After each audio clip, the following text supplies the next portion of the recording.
What if the very thing we desire most is the thing that eludes us the more we pursue it? In today's world, happiness is marketed as the ultimate goal. Self-help books, motivational speakers, and influencers all promise the secret to a fulfilling life. Yet, so many people who chase happiness find themselves unfulfilled, anxious, or even depressed. Why? Because happiness, when pursued as an end goal, becomes a mirage, always just out of reach. Today, we'll explore the happiness paradox, why the more we chase happiness, the less we seem to have it. Modern society has conditioned us to believe that happiness is something we can achieve if we just get the right job, the right relationship, or the right amount of money. This idea is closely linked to what psychologists call the hedonic treadmill. We quickly return to a baseline level of happiness. We adapt to new circumstances, and what once excited us soon becomes normal. This endless cycle leaves us constantly craving more and more, never fully satisfied. Philosophers and thinkers like Arthur Schopenhauer and the Stoics recognized this trap. Schopenhauer argued that human desire is insatiable.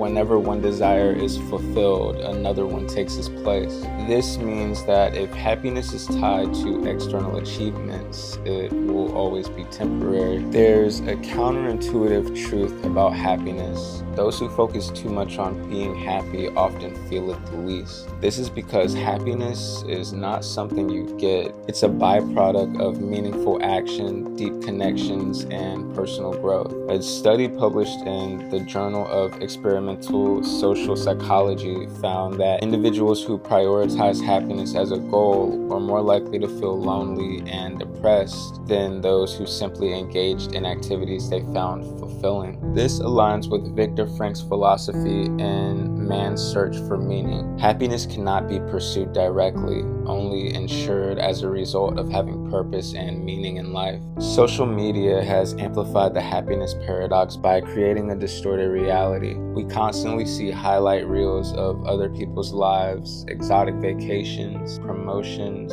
perfect relationships, and we compare them to our own mundane existence. This creates a gap between our expectations of happiness and our reality, leading to dissatisfaction. The Stoic philosopher Epictetus warned against this trap, emphasizing that suffering comes not from events themselves, but from our perception of them. By constantly measuring our happiness against unrealistic standards, we set ourselves up for disappointment. So, if chasing happiness doesn't work, what does? The key is to shift our focus from happiness to meaning, engagement, and fulfillment. Some of the most deeply satisfied individuals aren't those who pursued happiness directly, but those who dedicated themselves to a craft, a cause, or a purpose greater than themselves. Instead of asking, how can I be happy? Ask, what meaningful things can I do? Psychologist Mihai Csikszentmihalyi's concept of flow explains that the happiest moments often come when we are so deeply immersed in an activity that we forget ourselves entirely. Whether it's creating art, playing music, learning a skill, or helping others, true fulfillment comes from engagement rather than passive consumption or surface level pleasure. Happiness is not something to be chased. It is something that arises naturally when we are engaged in meaningful activities, connected to others, and living with purpose. Instead of running on the hedonic treadmill, constantly seeking the next thing to make us happy, we should focus on what brings fulfillment in the present moment. The irony of happiness is that the less you chase it, the more it finds you. Let go of the need to constantly feel good and instead build a life filled with meaning, challenge, and growth. Happiness will follow, not as a goal, but as a side effect of truly living. Thanks for watching.